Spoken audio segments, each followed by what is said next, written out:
નમસ્કાર, તમારું હાર્દિક સ્વાગત છે આપણી ચેનલ ઉપર।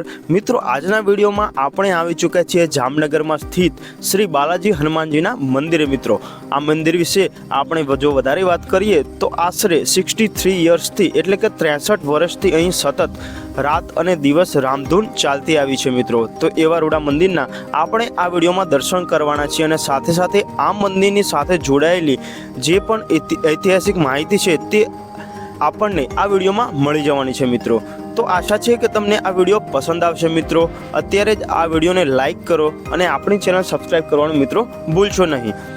બાલા હનુમાન મંદિર, જે શ્રી બાલા હનુમાન સંકીર્તન મંદિર તરીકે પણ ઓળખવામાં આવે છે। મિત્રો, તે જામનગરના રમણીય તળાવ એવા લખોટા તળાવની દક્ષિણીય સાઈડ સ્થિત છે। મિત્રો, ભગવાન હનુમાનના સમર્પિત આ મંદિર તળાવથી પહોળા રસ્તાઓ દ્વારા અલગ થયેલ છે।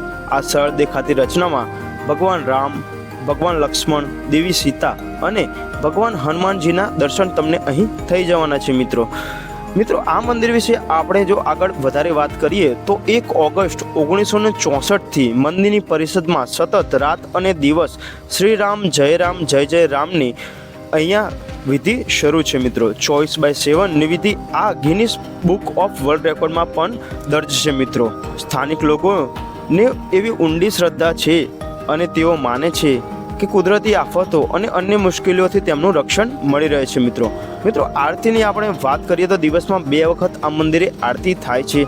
તેમાં સવાર અને સાંજની આરતીમાં મોટી સંખ્યામાં શ્રદ્ધાળુઓ અહીં દર્શન કરવા માટે ઉમટી પડે છે। મિત્રો, લખોટા તળાવમાં વિવિધ પ્રજાતિના પક્ષીઓ આવે છે, ખાસ કરીને સ્થળાંતર સમયગાળા દરમિયાન, જે એકંદર વાતાવરણમાં વધુ ખાસ બનાવે છે।